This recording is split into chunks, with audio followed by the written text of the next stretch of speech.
Steve Patterson. Welcome to this impromptu live here. It says we are going live. I'm assuming that we're live.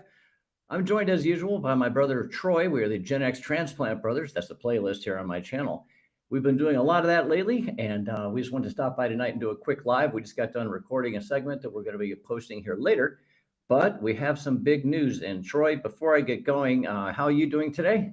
Doing great. It's been a beautiful snowy day where I am. Wow, folks, you hear that? We've gone from one word answer to two to all that in such a short time. That's awesome, Troy. I'm glad to hear it. And another thing I want to say in such a short time, big shout out to our community. We have managed to get past 1,000 subscribers. Not bad for such a short period of time here, but I've got to say, all credit goes to really one thing that we did, and that was our sort of stroll down memory lane looking at the Sears catalog, particularly the segment that we cut from the larger segment of that called Sears Guitar Catalogs, what Gen X kids dreamed of in the 70s. And that thing, I mean, it took off, folks. I left town the other day and we had, less than 50 subscribers. By the time I got back, we had over 1,000. And we have, for the first time, comments, and we have all kinds of things going on. Our shorts that we generated brought a ton of I think, new folks here. I hope that we can keep you with us. This is a conversation about Gen X. It's for everybody, of course, but we are ourselves both born in 1966, being brothers our whole lives.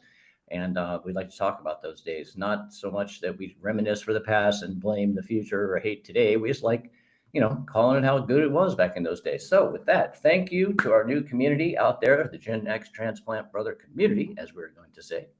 And Troy, you have any shout out to our new friends and family? Yeah, hey, thank you for watching. A lot.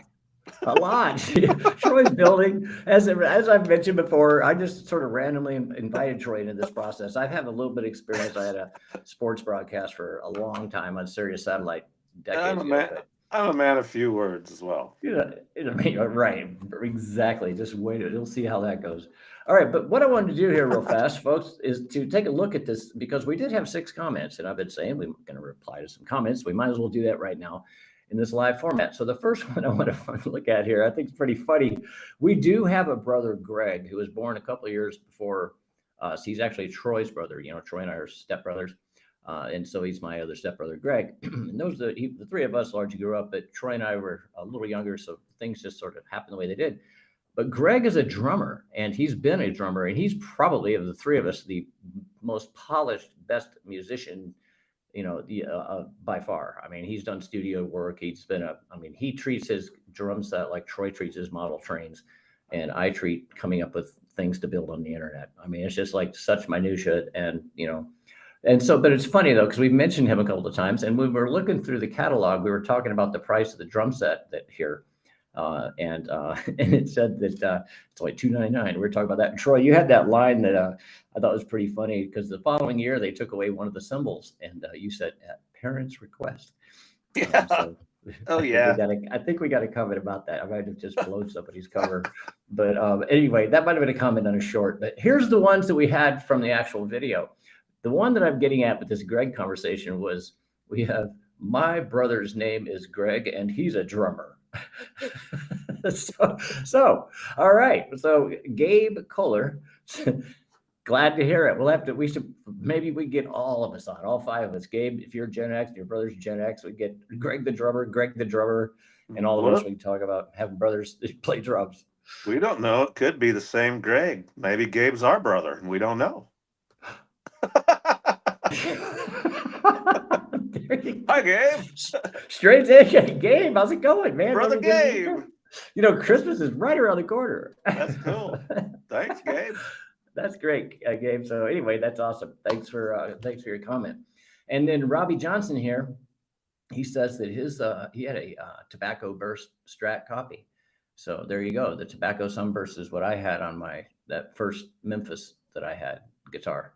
And I remember I liked it, but I was just a tad peeved because, really when I thought Sunburst and I thought Les Paul, I still had Ace Frehley in my head. And to me, I would have rather that thing looked like a Tequila Sunrise, but it wasn't to be. And I ended up loving that guitar. And my current Strat that I have is also a Tobacco Sunburst. Fender one though, not a Memphis. So that's cool. Right on. Good taste. All right, Mike Lewis. Troy, anything about the Tobacco Sunburst or anything on that? That's the one. I had the guitar I threw up in the air when I was testing was a Tobacco Sunburst Squire Strat.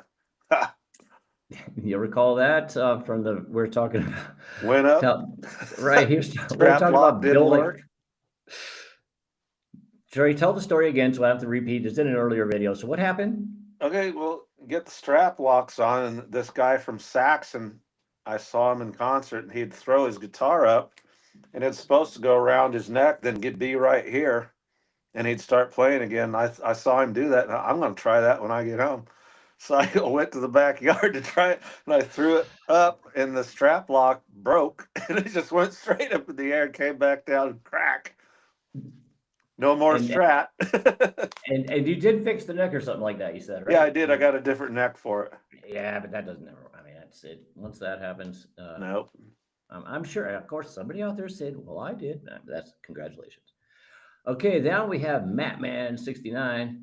He says, my first bass was a gift from my parents. It was an unbranded Cort bass from the 86 Sears catalog.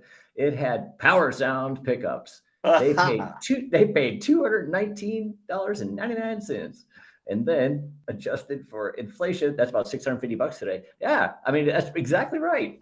Yeah, you know, we were in the. I was saying that we recorded we have another thing coming out on guitars. We just recorded one, and in it we talk about the pricing. In that one, we were talking about the kids that had Marshall stacks. Well, that also meant that they had nice, really, really cool parrots. So you had really cool parrots. You could have your Marshall stack, just play it somewhere else. Yeah, exactly. All right. Unless you're in our band, then bring it over. We're all going to get our picture taken in front of it. Okay, here we go. Tony James, he says, I spent hours trying to pick out an acoustic guitar and never did figure out which one was best suited for me. But the Sears catalog was something else. It had its own experience and never failed to deliver. Ba-boom. Yeah, exactly. Never failed to deliver. Yeah, exactly. I mean, but see, where else did we ever see guitars? Really? I mean, there was barely music stores. I don't even remember them then. Certainly not early 70s. When you did, it was all the high-end stuff, you know. And that's even when they came around. We're already talking 1980s by now, practically, or well, late 70s. But back when this video, we're talking about this video being in 1973. 1973, the average town in regular America, say Effingham, Illinois, where town we grew up not far from. I'm sure they had a music store, but it's probably mostly flutes and horns. They did. It was called Samuel Music, and I think it was in an old railroad caboose, and that's what it was. They contracted with the school for the school band and stuff, but they didn't have a lot of stuff. Yeah, you're not going to walk in there and see probably the latest Gibson SG on the wall.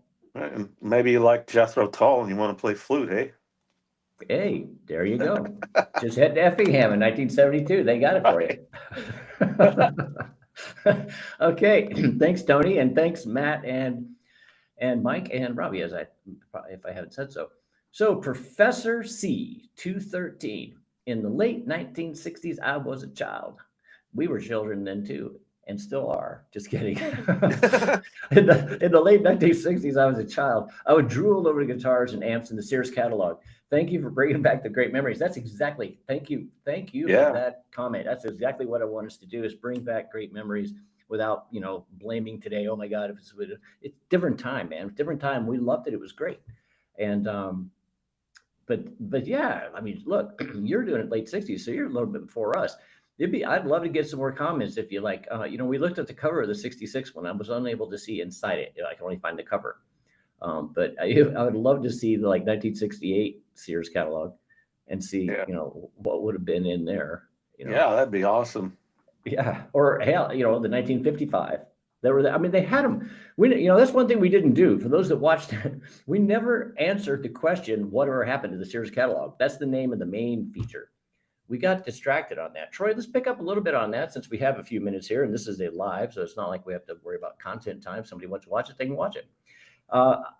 See what happened. The reason we didn't go back to it is because A, we went a little bit long, shocker, and B, Troy, you threw in something at the end. We were talking about the prep for the show that would have extended it quite a bit. See, what I know happened at the end of the whole experience, as most can imagine, as you know, different things started coming along, the internet started coming along. Before that hit proper, say mid 90s, by 93, the Sears catalog was done. Its final was in 1993. And that was the end of that. But what's interesting is that Troy, when I was mentioning this, before I said that, you mentioned that you had gone when you're working for the Illinois Central or something along those lines, and there's a paper train or something. And I don't know if the years match up, but the story stands either way. Can you tell a story what you know about the later years of the Sears catalog? There was a printer called R.R. Donnelly in Mattoon, Illinois. I worked for Illinois Central Railroad, and there was 2 trains a day that serviced R.R. Donnelly with boxcars full of paper. So they would get about 32 boxcars, huge rail cars full of rolled up paper that they would print Sears catalogs. I believe it was Sears, maybe JCPenney or Ward, but they printed Christmas catalogs there.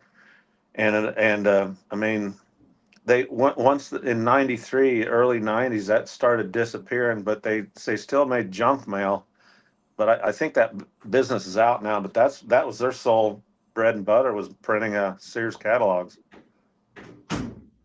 And so what happened to them afterwards?